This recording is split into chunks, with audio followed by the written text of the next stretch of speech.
네, 안녕하세요. 승무입니다. 오늘 또 질문에 대해서 답을 드리기 위해서 제가 방송을 켰거든요. 한번 보면서 제가 답변을 드리도록 하겠습니다. 첫 번째 질문이 영업정지 행정심판 업무나 법인 설립 시 업무는 어떤 식으로 계약하나요? 라고 질문하셨고요. 동시에 돈을 받는지, 아니면 영업정지가 이제 인용이 되거나 행정심판 인용이 되거나 법인 설립이 완성되면 성공 보수를 추가로 받는지, 일단 나눠서 한번 해볼게요.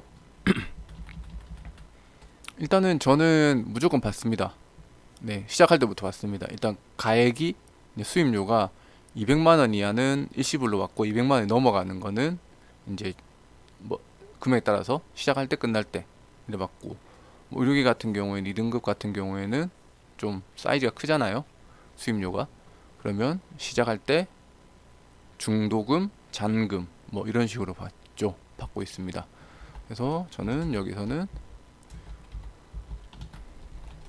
제 기준입니다. 이거는 그러니까는 누누이 말씀드리지만은 제가 정말 행정사를 잘해서 방송을 하는 건 아니고, 그래도 몇 번 제가 조금 더 했기 때문에 그냥 제가 했던 시행착오를 알려드리려고 하는 거기 때문에 그냥 그러니까 이 사람은 승무나 이렇게 하는구나 정도 생각하시면 좋을 것 같아요. 제가 뭐 정말 유명하고 능력 있는 행정사는 아닙니다. 누누이 말씀드리지만 개인적으로, 그러니까는 기준 일정 금액 이하는 저는 시작할 때 이렇게 받습니다. 네. 그리고 두 번째 질문이 뭐냐면, 영업정지를 풀어주거나 법인 설립이, 근데 법인 설립은 인허가는 사실 아시겠지만 인허가는 절차거든요. 인허가가 실패하는 경우는 없습니다. 사실은 행정사가 절차만 제대로 이해하고 있으면. 그리고 특히 법인 설립은 실패되는 경우는 없죠. 어. 뭐 서류를 제출하면 이게 두 가지로 나뉘는데, 일단 법인 설립부터 제가 먼저 설명을 드리면, 임의단체부터 시작해서 법인으로 보는 단체, 사단법인, 재단법인, 사회복지법인 뭐 등등 있잖아요. 근데 법인이 실패되는 경우는 없습니다. 사실은 그거는 정말 없어요. 그렇게 되면 안 되죠. 그리고 행정사가 법인 설립을 실패했다, 설립이 안 됐다, 반려됐다, 최종 반려됐다, 이런 경우는 어떤 경우냐면, 법인 설립이 반려되는 경우는 딱 한 가지예요. 임원진 경력 때문에. 이게 뭐냐면, 정과나 이거 보면 이제 특별법이 있어요. 뭐 사회복지법 같은 경우에는 뭐 사회복지법 위반하여 뭐가 있고, 뭐 그 다음에 뭐 예를 들어서 또 경비업법 같은 경우에는 경비업법에 따른 임원들 결격사고 있어요. 뭐 대통령 경호법에 따른 이 법에 따라서 폐업 처리된 그러니까 임원진에 대해서. 그리고 예를 들어 협동조합 같은 경우에는 뭐 특수관계인이, 그러니까 그 사회적 협동조합 같은 경우에는 특수관계인 지분이 뭐 70%가 50%가 넘어간다, 뭐 이런 경우밖에 없습니다. 뭐 지분 보유율이나 뭐 특수관계인, 이거 말고는 법인이 반려되면 안 됩니다. 이거는 그럴 상황도 안 생겨야 되고, 민원 처리 법률에 보면 서류가 들어가면 보완이 나오죠. 반려는 정말 서류가 진짜 짤데기 없어가지고, 이거 도저히 너무 미비해서 이거는 반려되는 경우 아니고서는 법인 설립이 반려되는 경우는 없습니다. 그래서도 안 되고. 그렇기 때문에, 네. 그리고 저는 그러니까 그 다음에 이제 영업정지 같은 경우에는 뭐잘 아시겠지만 행정사든 변호사든 조력하는 역할이잖아요. 그러니까는 결과를 해주는 역할이 아니지 않습니까? 우리가. 그래서 이것도 중요한 것 같아요. 그래서 처음부터 말씀드릴 때 저도 뭐 학교 폭력도 할 때 좋은 결과 나올 때 저는 당연히 열심히 하죠. 저도 이제 자녀를 키우는 입장에서 이렇게 하면 좋은 결과 나올 때 최선을 다하겠습니다라고 하는데, 가능해요. 네, 이렇게 되면은 사실 나중에 결과 안 났을 때 멱살 잡히죠. 의뢰인분들한테 속된 말로, 행정사님 처음 시작할 때는 약간 된다는 식으로 얘기하지 않았냐고, 근데 이거 안 되면 어떡하냐고. 다 될 줄 알았는데, 근데 요즘 또 통화 녹음 기능도 있잖아요. 보세요, 들어보세요, 막 이렇게 되는 거예요. 멱살 잡히죠. 그래서 저는 결과를 항상 얘기를 할 때 제일 많이 물어보시는 게 그거예요. 행진사님 많이 해보셨잖아요. 학폭 많이 해보셨잖아요. 음주운전 구제 많이 해보셨잖아요. 그 이 정도 사례는 될 가능성이 있을까요? 라고 설명을 해요. 의뢰인분들이 답변을 원해요, 저한테. 그럼 저는 웃으면서 항상 얘기하지만, 결과를 아시려면 가까운 선여보살 찾아가시라고. 네, 그렇게 말씀드립니다. 저희는 결과를 보장해주는 역할이 아니라 최대한 저희의 전문 지식을 이용해서 좋은 결과를 받을 수 있도록 노력하는 역할이기 때문에, 네, 그렇게 되는 거고. 성공 보수가 좀 애매해요. 이게 사실 변호사분들도 형사사건에서 성공 보수는 제가 알기로는 불법으로 알고 있어요. 민사상은 가능한데. 아이고, 자꾸 잘못 누르네. 그래서 저는 성공 보수는 안 받습니다. 뭐 잘 되면 좋은 거죠. 뭐 어쨌든 저도 뭐 어떤 분에 따르면 성공 보수를 걸면 더 열심히 하고 뭐 더 최선을 다한다라고 생각을 하는데, 음 저는 그렇게 생각은 안 해요. 성공 보수를 걸어도 안 되는 건 안 되는 거고 되는 건 되는, 아이고 다시, 성공 보수는 건다고 해도 사실 맘 먹고 안 하겠다고 하면 그냥 받은 수임료만 그냥 쓰겠, 이 정도 노력만 하겠다고 하면 그 정도 할 수 있는 거거든요. 그러니까 성공 보수를 걸어서 더 큰 금액을 건다? 이게 또 사실 관련 법령에 따라서 또 해석하기도 조금 애매한 사건이긴 해요. 그래서 저는 성공 보수는 안 받습니다. 네.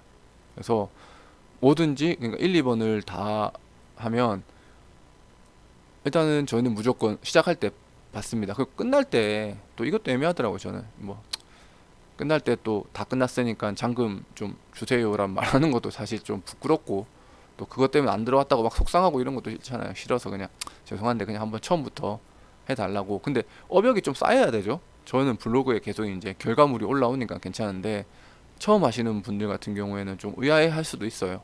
근데 그걸 좀 잘 풀어 가시면 될 것 같아요. 저는 성공 보수는 안 받습니다, 무조건. 그리고 또 뭐 사실 또 어떻게 또 치고 들어가면 또 뭐가 또 관련 법령에 따라서 불법적인 그런 것도 있더라고요. 뭐 제가 듣기로는.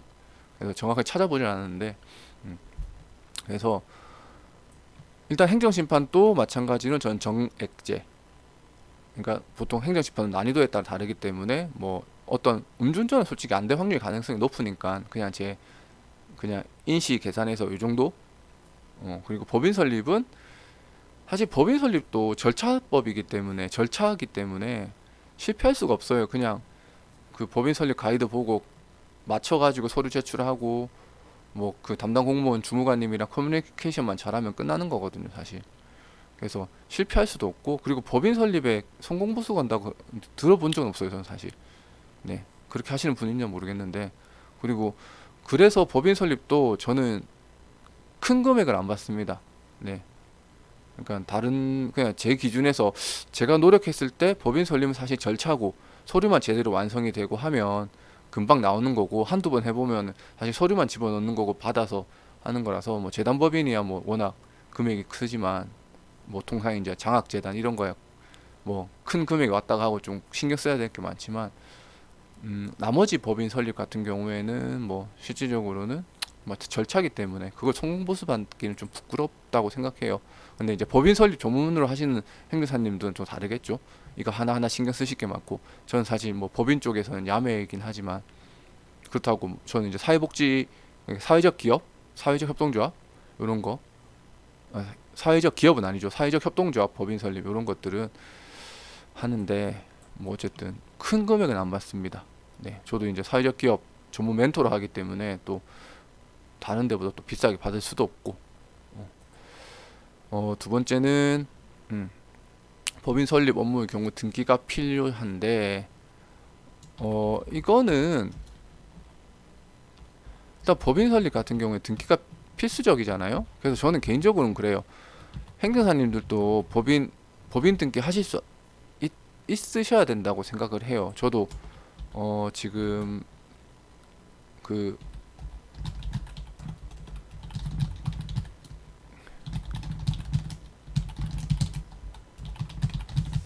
잠시만요.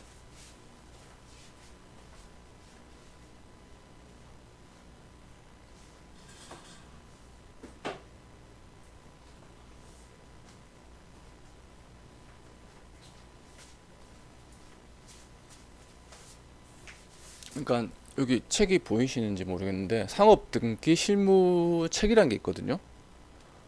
저도 이걸 샀는데 어쨌든 법인 기업 관련해서 이제 저희가 자문이 들어가잖아요. 그러면 뭐 큰 회사 같은 경우에는 이제 법무사 사무실 끼고 하시는 경우도 있고, 근데 제가 이제 사회적 경제 멘토로 활동하고 대부분이 이제 영세하신 업체다 보니까 법인 등기 관련해서 물어보는 경우가 많아요. 근데 탁 잘라서 이거는 우리 업무 아니니까는 법무사한테 가세요라고 말하긴 참 애매한 거죠, 사실은.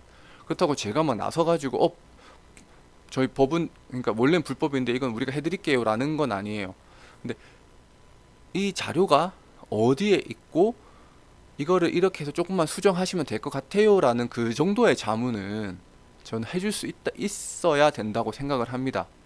그래서 저도 이제 그런 것들을 보시고, 그러니까 법무사 등기를, 그러니까 제일 좋은 건 이거죠. 협회, 그러니까 예를 들어 사회적 협동조합이든 뭐 사단법인이든 설립이 끝나고 나면 설립 필증을 받아서 자 이제 가까운 변호사 사무실이나 법무사 사무실 가셔가지고 법인 등기하시면 됩니다라고 해주시는 것도 좋은데, 근데 중요한 거는 그렇게 했을 때는 이제 의뢰인 입장에서는 이중의 수임료가 발생을 하는 거잖아요. 그래서 법인 등기 어렵죠. 당연히 맡기면 쉽죠. 사실 뭐 그렇게 따지면은 법인 설립도 저희한테 할 필요는 없어요. 사실 인터넷 찾으면 다 나오거든요, 자료들이.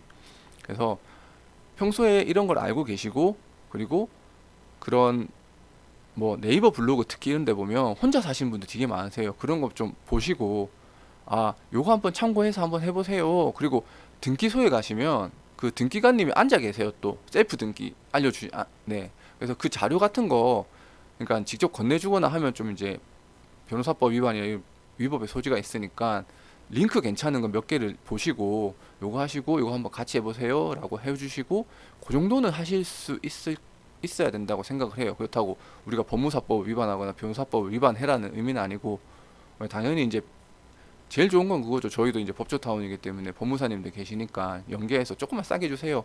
그래도 해도 법무사님 등기 비용이 30만에서 50만 원이에요. 거기서 더 싸게 해준다고 사실 의미도 없어요. 그래서 이제 협동조합 같은 경우에는 이제 저 같은 경우에는 이제 등기 필증 받고 등기 필증이래. 그 설립 필증 받고 링크를 몇 개를 보내드려요. 그러니까 사회적 협동조합이나 협동조합 혼자 셀프 등기 하신 분들 네이버 치면 나오거든요. 그거는 한번 볼까요? 그냥 직접.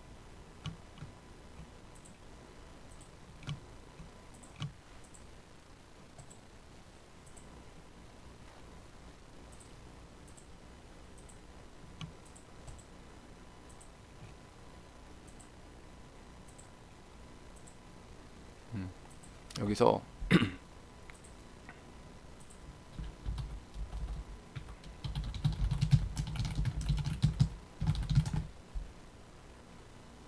이런데 보시면 셀프 등기 나오거든요.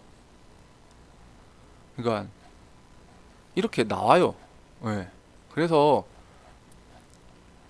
이런 링크를 몇 개를 이렇게 보면 이런 거 있잖아요. 링크 몇 개를 보내주세요. 아니면 매뉴얼 같은 것도 있어요.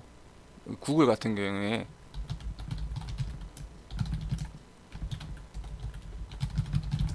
뭐 가이드북 뭐 이렇게 있잖아요. 보시면은 사회적 협동조합 설립, 뭐 협동조합 설립 이렇게 있는데, 그러니까 이런 것들을 보내주세요. 보내주고, 그리고 기본적으로 알고 있으면 만약 이게 좀 반려가 돼서 어떻게 해야 되나요? 물어볼 거잖아요. 그럼 요 정도 수정하세요라고 그냥 요 정도까지는 저는 괜찮다고 생각하거든요. 이제 법무사님들 보면 이제 뒤집어질 일이겠지만, 네. 그래서 제일 속 편한 건 사실 맞아요. 법무사님한테 맡기고 그냥 가까운 법무사님 찾아가셔가지고 아니면 셀프 등기하세요라는 게 맞는데, 그래도 행정사님께서 어쨌든 기업 행정을 하다 보면 그렇잖아요. 노무사님들도 노무 업무만 하지만 실제로 기업 인허가 같은 경우에는 어느 정도 지식을 갖추신 분이 많아요. 그래서 요 정도 알고 있고, 그래서 네이버 쳐보니 승무가 잘한다더라, 여기 전화해보세요라는 전화 많이 받거든요. 그런 식으로, 아니면은 근처에 법무사님하고 좀 연을 잘 쌓으셔가지고 그렇게 하셔야 된다고 보입니다. 네. 그래서 손 뗀다기보다는 계속 컨트롤을 하는 거죠. 그러니까 등기가 완료될 때까지 계속 도움을 드리는 거죠. 법무사님 찾아가셨어요. 뭐래요? 잘 되셔요? 이렇게 하는 거죠. 네. 오, 이거는 국룰이죠. 부가세 무조건 이거는 당연하죠. 예를 들어서 수입료가 100만 원이면 제외 되는 거죠. 예. 이거는 뭐 다 똑같아요. 그러니까 이거는 사업하시는 분들 다 똑같아요. 부가가치세법인가? 거기에 보면 그렇게 나온다고 하더라고요. 구매자가 부담하는 걸로. 예. 저도 처음에는 좀 저희 부모님도 사업을 하시는데 항상 세금 계산을 끊으면 세금 별도라고 하시는 것처럼 해서 항상 말씀을 드리죠. 그러니까 그리고 기업 인허가를 하다 보면 그쪽에 다 알아요. 수입료 얼마예요? 100만 원이요. 이러면 아, 부가세는 별도죠. 아, 당연하죠. 이렇게 많이 통하기 때문에 너무 신경 안 쓰셔도 됩니다. 네. 간혹 가다가 이제 너무 깎아달라고 하면 이제 그냥 부가세 포함해서 해드릴게요라고 이렇게 하는데 뭐 그 정도 수준이면 저는 될 것 같아요. 이건 국룰이죠, 국룰. 법에서 그렇게 돼 있는 걸로 알고 있습니다, 저는. 네. 그래서 수입료는 무조건 부가세 제외죠. 이건 국룰. 좀 표현이 웃긴데. 국룰이고 뭐 비싸다고 여기서 이제 좀 타협이 가능하겠죠. 흥정이 가능하겠죠. 네, 아이고 또 16분이 넘어갔네요. 또 이렇게 되는 것 같습니다. 또 궁금한 거 있으시면 질문 주시면 제가 네, 영상 올리겠습니다. 감사합니다.